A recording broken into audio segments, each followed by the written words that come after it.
Doctor Álvaro Cámara, muy buenos días. Buenos días, doctor Fernando. Bueno, para efectos prácticos, este año ya se acabó y la suerte de la Navidad queda echada estos 2 días que quedan, pero ya se han visto muchos días del mes de diciembre.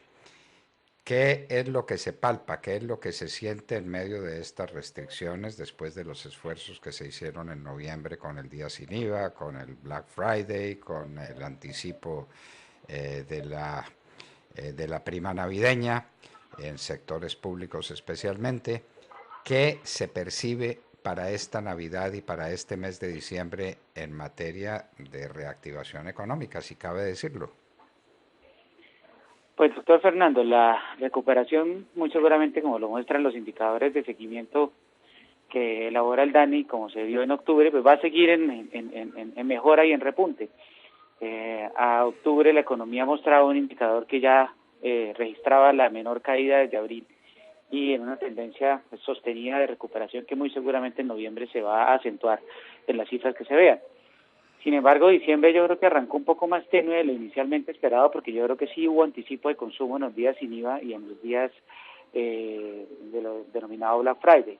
Los tráficos de los centros comerciales siguen caídos, siguen golpeados, y esto pues en medio de las alertas de repuntes en los contagios y en el problema del COVID en Colombia, unido a las recientes medidas que han adoptado algunas ciudades de picos y cédulas, pues han lastimado de alguna manera el ritmo de recuperación, sobre todo en estos últimos días.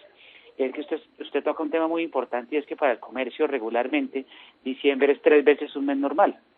Y restringir la actividad en los días del 20 al 24 de diciembre es una implicación muy importante, teniendo en cuenta que puede ser prácticamente para muchos negocios, doctor Fernando, un mes pleno del año calendario pues que se vive. Luego sí va a haber un impacto en esas medidas restrictivas, como se anunciaron en muchas ciudades. Afortunadamente se han reconsiderado algunas para el sector gastronomía, porque a la gastronomía sí que era prácticamente cerrarla otra vez un mes, un sector que definitivamente ya no aguante, que apunta a domicilios es más habladuría que otra cosa que pueda subsistir. Se mantiene la recuperación, yo creo que se va a moderar un poco en diciembre, pero esto va a hacer que muy seguramente la caída del año esté alrededor del 7,5%, que sin duda alguna pues será y pasará a la historia como una de las caídas más fuertes que ha tenido la economía colombiana, con los problemas pues que hemos hablado. Recuperación de empleo va a seguirse dando. Al mes de octubre ya hemos recuperado 4,7 millones de empleos de los que se perdieron, pero todavía estamos más de 1 millón de empleos por debajo del año pasado. Muy seguramente en noviembre va a registrar más recuperación, y en diciembre yo creo que no hay grandes cambios. Para una tasa de desempleo cerrando 2020 tal vez alrededor de un 11-12% a nivel nacional. Bueno, usted es optimista, lo felicito. Eh, Vamos a ver cuál es el impacto real que tienen estas medidas restrictivas para la Navidad, porque las medidas restrictivas, las noticias de medidas restrictivas vienen de todas partes. Cúcuta, Bucaramanga, Barranquilla, Cartagena, Antioquia con Medellín a la cabeza, en Bogotá pues que uno no sabe finalmente qué es lo que hay, Cali que está en una situación extremadamente grave, Pasto, de todas partes vienen noticias de medidas restrictivas, vamos a ver esto cómo se cuantifica. Doctor Cámaro, y en cuanto al sector externo de la economía, ¿qué podemos decir? ¿Cómo remata el año? Pues, doctor Fernando, sin grandes cambios en lo que hemos venido conversando todo el tiempo, básicamente un déficit de cuenta corriente que, si bien en términos de proporción del Producto Interno Bruto por cuenta de el valor de la moneda o la revaluación más la base, que es lo que vale la economía colombiana en su producción total, va a estar por debajo del 4%, sí, es probable, pero muy seguramente alrededor de los 15.000 millones de dólares que hemos hablado en cuanto a déficit de cuenta corriente y un déficit de balanza comercial que va a seguir estando pues en niveles muy elevados, porque la recuperación que hemos visto de los precios internacionales de nuestras exportaciones tradicionales pues aún no logran compensar la caída que hemos tenido durante todo el 2020. Un deterioro externo que yo creo que siembra y sigue sembrando la discusión que seguimos que tener, que debemos seguir dando en materia económica, en promoción del sector externo, en incorporación de nuestros sectores, en aprovechamiento de los TLCs, porque otra vez nos vamos a rajar en materia externa y en todos los indicadores económicos, sin duda, doctor Fernando. una deuda sobre Producto Interno Bruto del 66%, un déficit fiscal cercano a 9 puntos del Producto Interno Bruto, que es una bicoca de 90 billones de pesos que vamos a tener de descuadre de las cuentas externas, un desempleo arriba de 2 dígitos, una contracción del 7%, claramente un 2020 de olvidar, pero pues con mucha ilusión de que el 21 venga ya con recuperación. Esperemos que así sea, esperemos que así sea porque las perspectivas no son buenas y se sigue hablando de una nueva reforma tributaria, de más impuestos. ¿Esto cómo le ha caído al sector empresarial? Pues doctor Fernando, claramente la carga impositiva en Colombia para las empresas es importante.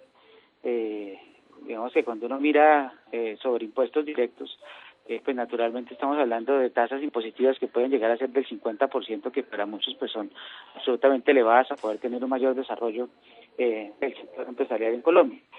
Yo creo que la discusión ahora va a estar centrada en los impuestos indirectos y, como siempre, en los temas de ampliación de IVA, de gravamen a otros productos de la canasta familiar que no están, que se considera que es regresivo, pues que no se pague IVA sobre ciertos productos que en los estratos altos pues tienen mayor capacidad de gasto y consumo. Y aquí va a haber una discusión importante que yo creo que no se ha aplazado durante mucho tiempo, y es hasta qué punto, por ejemplo, el IVA puede aportar mucho más a esa reforma tributaria. Sin embargo, doctor Fernando, lo que es claro es que permítame usar la palabra coloquialmente, la clavada que tiene que venir en impuestos es muy importante, porque de otra manera no se ve cómo se pueda cerrar ese hueco fiscal tan grande.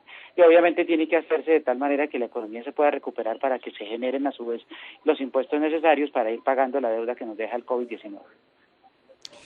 Doctor Cámaro, se prolongó el PAD y eso supuestamente le da oxígeno a muchas empresas que no sabían cómo pagar sus obligaciones a 31 de diciembre. Tienen plazo hasta el 30 de junio en arreglos que hagan con los bancos. ¿Usted nota que esa medida haya traído descanso a muchos empresarios deudores, especialmente a empresarios que son dueños de mini o de microempresas y también a las grandes, a todas? ¿Cómo cayó esa medida del PAD y en qué proporción esa medida es realmente favorable y produce un impacto sobre la situación del empresariado colombiano? Yo creo que sí, la medida fue acertada, doctor Fernández. El PAEF definitivamente ayudó a las compañías a no tener que prescindir de muchos de sus colaboradores. También y sobre todo ayudó a la presión sobre la liquidez, porque las compañías no se quiebran por activos, sino por falta de caja. Y el problema durante la época de la pandemia más álgida, que fue abril, mayo, junio, era básicamente que no había cómo producir y por ende si no había caja, pues sencillamente las compañías iban al colapso. Obviamente esto no evitó la pérdida de muchas compañías, sobre todo pequeñas empresas que definitivamente no estaban en el nivel de madurez necesario, no podían mantener o aguantar la exigencia que traía consigo el parar la economía del todo, como pasó en el mes de abril, pero definitivamente el PAEF, para aquellos que tenían las condiciones de poder pasar el río de alguna manera de esta tormenta tan importante del COVID, yo creo que sí tuvo una contribución importante, sobre todo porque alivió caja y de alguna manera también ayudó pues que no se tuviera que prescindir de tanta fuerza laboral. Yo creo que al final del día, si no hubiera habido esa medida de estímulo, las tasas de desempleo y las cifras de destrucción de empleo hubieran sido mucho más grandes. Se dice, doctor Cámaro, y terminemos por acá con esta visión a la economía más poderosa del mundo, la de los Estados Unidos, que va a terminar el año con una caída del Producto Interno Bruto. ¿Esto está confirmado o es simplemente una conseja y un rumor que anda por ahí? No, no, señores, definitivamente va a haber contracción en los Estados Unidos. El último reporte de la Reserva Federal de la reunión de política monetaria hace 3 semanas mostraba que se está esperando una caída de 2.4% del PIB en todo el 2020, bastante bien realmente para teniendo en cuenta pues el tamaño y la importancia de la economía americana y la gravedad que implicó la crisis del coronavirus. Inclusive la Reserva Federal fue mucho más optimista con respecto a sus pronósticos anteriores, venían manejando una contracción del 3,5%, mejoró notablemente su pronóstico para el 2020 alrededor del 2.4%.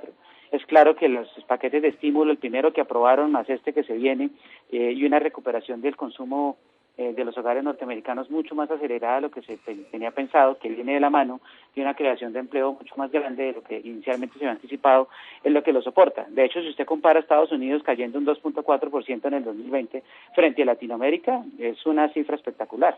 Latinoamérica se va a caer 30%, Venezuela se va a caer 12% Perú, se va a caer 10% Argentina, se va a caer 9% Ecuador, Colombia se va a caer un 7%, estamos entre los peorcitos del desempeño, pero el impacto en Latinoamérica es por lo menos unas 3 o 4 veces más fuerte de lo que vivió Estados Unidos.